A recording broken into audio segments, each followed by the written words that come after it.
लहरों से टकराकर नौका पार नहीं होती, कोशिश करने वालों की कभी हार नहीं होती। नन्ही चींटी जब दाना लेकर चलती है, चढ़ती दीवारों पर 100 बार फिसलती है। मन का विश्वास रगों में साहस भरता है, चढ़कर गिरना, गिरकर चढ़ना नहीं अखरता है। आखिर उसकी मेहनत बेकार नहीं होती, कोशिश करने वालों की कभी हार नहीं होती। जी हाँ, इन्हीं पॉजिटिव लाइंस के साथ मैं आपका स्वागत करती हूँ आपके अपने यूट्यूब चैनल प्रिपेयर टुगेदर पे। मैं आशा करती हूँ कि आप सभी अच्छे हैं और आपकी तैयारी अच्छे से चल रही है। देखिए, Himachal Pradesh staff selection commission यानी HPSSC हमीरपुर बोर्ड अभी बहुत सारे एग्ज़ाम्स कंडक्ट करवा रहा है। स्पेशली JOAIT का एग्ज़ाम है हमारा 24 अप्रैल को। तो आई होप आपने तैयारी अपनी अच्छे से शुरू कर दी है, अच्छे से आपकी हो गई है। तो देखिए, आप सफल ज़रूर होंगे, बस आप कोशिश करते रहिए, क्योंकि कोशिश करने वालों की कभी भी हार नहीं होती है। तो देखिए, अब हम आज कंप्यूटर के प्रीवियस ईयर के क्वेश्चंस को डिस्कस करेंगे। अगर आप चैनल पर पहली बार जुड़ रहे हैं तो मेरी आपसे रिक्वेस्ट है कि जल्दी से चैनल को सब्सक्राइब कीजिएगा और बेल आइकन को दबा दीजिएगा, जिससे नेक्स्ट नोटिफिकेशन की आपको जानकारी मिलती रहे। आज हम 30 क्वेश्चंस को डिस्कस करेंगे और डिटेल में इन सभी क्वेश्चंस को डिस्कस करेंगे। तो चलिए शुरू करते हैं। विच of the following layer in ISO OSI reference network model lies between the physical layer and network layer? ISO OSI जो रेफरेंस मॉडल होता है, इसकी जो नेटवर्क लेयर है और फिजिकल लेयर है, उसके बीच में कौन सी लेयर होती है? देखिए, OSI मॉडल हमने डिटेल में एक वीडियो में डिस्कस करा है। अगर आपको इसके बारे में जानकारी नहीं है तो आप उस वीडियो को ज़रूर देखिएगा।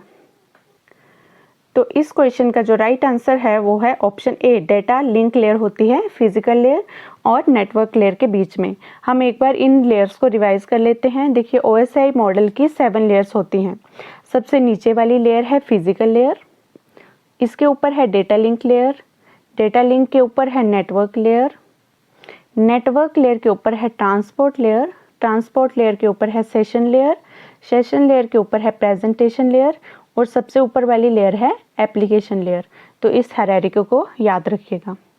Next question again OSI model से है। Which layer in ISO OSI reference model is responsible for routing of packet over network? Network में पैकेट्स को राउट करना है तो उसके लिए कौन सी लेयर रिस्पॉन्सिबल है? तो उसके लिए है network layer. Option C right answer है। नेक्स्ट क्वेश्चन है A web-based information repository that is collaboratively edited by the members of the concerned community is called? एक वेब आधारित सूचना रिपोजिटरी जो कि कंसर्न्ड कम्युनिटी मेंबर्स के द्वारा कोलैबोरेटली एडिटेड होती है, वो क्या कहलाती है? इसका राइट आंसर है विकी, वो कहलाती है विकी। नेक्स्ट क्वेश्चन है the frequency band of the spectrum reserve for unlicensed usage is called? Unlicensed usage के लिए जो स्पेक्ट्रम बैंड रिजर्व होता है, फ्रीक्वेंसी बैंड, उसे क्या कहते हैं? इसका राइट आंसर है बी, ऑप्शन बी ISM, उसे कहते हैं ISM। और ISM की फुल फॉर्म की बात करें तो इसकी फुल फॉर्म होती है industrial, scientific and medical. Option C ISP की फुल फॉर्म है internet service provider. Option D wifi, इसकी फुल फॉर्म है वायरलेस फिडेलिटी। नेक्स्ट क्वेश्चन है A computer can capture all packets being transmitted over the shared transmission medium by setting the network interface in dash mode. यानी dash mode में network interface को set करके एक computer share किए transmission माध्यम के ऊपर ट्रांसमिट किए जाने वाले सभी पैकेट्स को कैप्चर करता है। तो ये मोड होता है promiscuous mode. Option C right answer है, प्रोमिस्कस मोड। नेक्स्ट क्वेश्चन है which of the following is an invalid IPv4 address? इनमें से कौन सा एक वैलिड IPv4 एड्रेस नहीं है? इसका राइट आंसर है ऑप्शन डी 192.168.1.270। ये एक वैलिड IPv4 एड्रेस नहीं है। और इसका पता हम कैसे लगाएंगे? क्योंकि इसमें 270 यूज़ किया गया है और हमें याद रखना है कि IPv4 एड्रेस की जो लिमिट होती है वो मैक्सिमम 255 है। इससे ज़्यादा कहीं पर भी आप देखेंगे तो वो इनवैलिड होगा। एक बार हम इसकी इसके बारे में थोड़ा सा डिटेल में देख लेते हैं। देखिए आईपी एड्रेस की 5 क्लासेस होती हैं। 5 क्लासेस में इसको कैटेगराइज किया है ABCDE। तो इनकी लिमिट्स एक बार देख लीजिए क्या होती है। जो क्लास ए है इसकी लिमिट है 1 से लेकर 127। क्लास बी की लिमिट है 128 से 191। क्लास सी की लिमिट है 192 से लेकर 223। क्लास डी की है 224 से लेकर 239। और क्लास ई इसकी लिमिट है 240 से लेकर 255। 255 is maximum limit. Next question is which of the following IPv4 address series is reserved by IANA for private use? IANA यानी इंटरनेट असाइंड नंबर्ड अथॉरिटी, ये एक अथॉरिटी है जो IPv4 एड्रेसेस को हैंडल करती है। तो इसने IANA ने इनमें से किसे प्राइवेट यूज़ के लिए रिजर्व करके रखा है? कौन सा एड्रेस है ये? तो ये है ऑप्शन ए 192.168.0.0 से लेकर 192.168.255.255 तक। नेक्स्ट क्वेश्चन है which of the following is a type of optical fibre cable? Optical fibre cable का प्रकार है, तो ये है option C multi mode. Next question what is the full form of the term WEP used with wifi security? Wifi security के साथ एक term use होती है WEP, इसकी फुल फॉर्म क्या है? इसकी फुल फॉर्म है option D wired equivalent privacy. Next question है which of the following is generally not a function of an operating system? Operating system का कौन सा इनमें से जो है वो फंक्शन नहीं है? ये है option C word processing operating system का एक कार्य नहीं है। इसके अलावा प्रोसेस मैनेजमेंट, प्रोटेक्शन, सिक्योरिटी और मेमोरी मैनेजमेंट ये ऑपरेटिंग सिस्टम के कार्य हैं।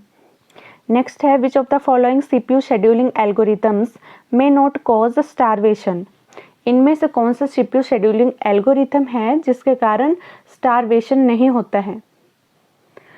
तो ये एल्गोरिथम है राउंड रॉबिन, क्योंकि राउंड रॉबिन में टाइम स्लाइसेस का यूज़ किया जाता है हर एक जॉब के लिए, इसीलिए यहाँ पर CPU के लिए स्टारवेशन नहीं होता है। नेक्स्ट क्वेश्चन है a dash is a memory area that store the data while it is being transferred between two devices और between a device and an application. इनमें से कौन सा एक ऐसा मेमोरी एरिया है जिसमें डेटा टेम्परेरीली स्टोर होता है जब डेटा को दो डिवाइसेस के बीच में ट्रांसफ़र करना होता है या फिर एक डिवाइस और एप्लीकेशन के बीच में ट्रांसफ़र करना होता है?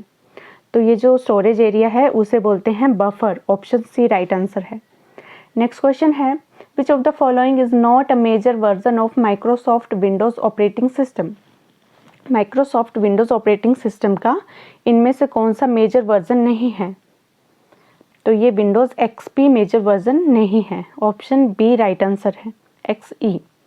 नेक्स्ट क्वेश्चन है in Windows 10 how can one sneak a peek at the desktop without closing or minimizing all the open windows? Windows 10 में सभी ओपन विंडोज़ को बिना बंद या मिनिमाइज किए एक स्नीक पीक कैसे कर सकते हैं? तो ये कर सकते हैं option B by moving the mouse cursor at the end of the task bar. Next question है what is the short method to minimize all other windows except the one you wish to keep visible in Windows 10? Windows 10 में जो आप देखने के इच्छुक हैं उसके अतिरिक्त अन्य विंडोज को मिनिमाइज करने का शॉर्ट मेथड क्या है? इसका राइट आंसर है option B by grabbing the windows title bar using mouse and shaking it. Next question है in Windows 10 the dash provides quick access to notification, toggles battery saver mode, choose a network and access tablet mode.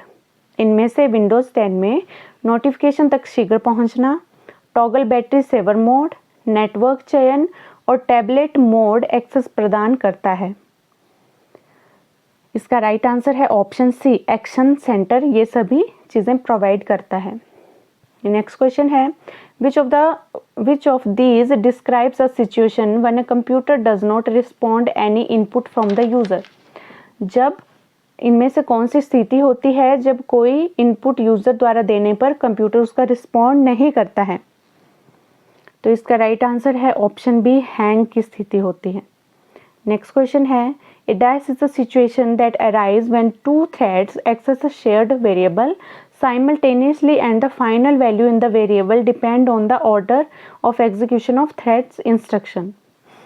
यानी ये कौन सी स्थिति होती है जब दो thread एक जो शेयर्ड वेरिएबल है उसको एक्सेस करने की कोशिश करते हैं एक साथ, लेकिन वो जो वेरिएबल है वो डिपेंड करता है ऑर्डर ऑफ एग्जीक्यूशन पे, थ्रेड के ऑर्डर ऑफ एग्जीक्यूशन पे। तो ये स्थिति होती है option B, race condition. Next question है, what is the format of an Android application package file? Android application package file का फॉर्मेट क्या होता है? इसका राइट आंसर है option C, APK। Next question, red hat is an example of? Red hat एक उदाहरण है, तो ये उदाहरण है ऑप्शन बी, लाइनक्स डिस्ट्रीब्यूशन का। नेक्स्ट क्वेश्चन है, what is the Linux command to delete a file? File को डिलीट करने की कौन सी लाइनक्स की कौन सी कमांड है? इसका राइट आंसर है RM कमांड। RM कमांड होती है लाइनक्स में फाइल को डिलीट करने के लिए। नेक्स्ट क्वेश्चन है, A/N dash reads one statement at a time, translate it into machine code, execute it and then goes to the next statement of the program. इनमें से ऐसा क्या होता है जो एक स्टेटमेंट को एक टाइम पर रीड करता है और उसे ट्रांसलेट कर देता है और मशीन कोड में कन्वर्ट कर देता है? तो ये होता है option B, interpreter. Interpreter line by line जो डेटा होता है, जो प्रोग्राम होता है, उसको मशीन कोड में ट्रांसलेट करता है। Next question, which uses mnemonics for machine instruction and names for CPU register and memory location? इनमें से कौन सा मशीन निर्देशों के लिए CPU रजिस्टरों एवं मेमोरी स्थानों के लिए निमोनिक्स का प्रयोग करता है? देखिए, जहाँ पर निमोनिक्स यूज होंगे तो आप याद रखिएगा निमोनिक्स यूज होते हैं असेंबली लैंग्वेज में, तो इसका राइट आंसर होगा असेंबली लैंग्वेज। नेक्स्ट क्वेश्चन है, which of following programming language was invented by Guido van Rossum? Guido van Rossum ने कौन सी लैंग्वेज की खोज की थी? तो इन्होंने जिस लैंग्वेज को खोजा था वो थी option D, Python. Next question, which of the following programming languages use the concept of classes? इनमें से कौन सी प्रोग्रामिंग लैंग्वेज में क्लासेस का कॉन्सेप्ट यूज होता है? इसका राइट आंसर है option B, object oriented languages में। नेक्स्ट देखिए, ये एक फ्लो चार्ट है, तो हमें बताना है कि ये किस चीज़ का फ्लो चार्ट है। देखिए क्या फ्लो चार्ट है, सबसे पहले हमें दिया है स्टार्ट, उसके बाद हमें n को रीड करना है, उसके बाद x में हमें इनपुट करवा देना है वैल्यू 1, उसके बाद कंडीशन यहाँ पर लगाई है, हमें चेक करना है कि n is greater than equal to 1 होगा। n अगर ग्रेटर देन 1 होगा तो हमें क्या करना है, x equal to x into n करना है और m इक्वल टू n-1 कर देना है और इस लूप को अगेन एग्जीक्यूट करना है जब तक ये स्टेटमेंट फॉल्स नहीं होती। जब ये स्टेटमेंट फॉल्स होगी तो हमें प्रिंट x करना है और स्टॉप कर देना है। तो देखिए इसका राइट आंसर है, ये जो फ्लो चार्ट है ये है कंप्यूट फैक्टोरियल का, फैक्टोरियल कंप्यूट करने का ये फ्लो चार्ट है। नेक्स्ट क्वेश्चन है, how will you create a perfect circle using Oval tool in MS PowerPoint? MS PowerPoint में कौन सा टूल यूज करके एक परफेक्ट सर्कल बनाया जा सकता है? इसका राइट आंसर होगा option C, by holding shift key while dragging mouse to draw oval. Mouse को ड्रॉ ओवल तक खींचकर ले जाते समय शिफ्ट की को दबाकर।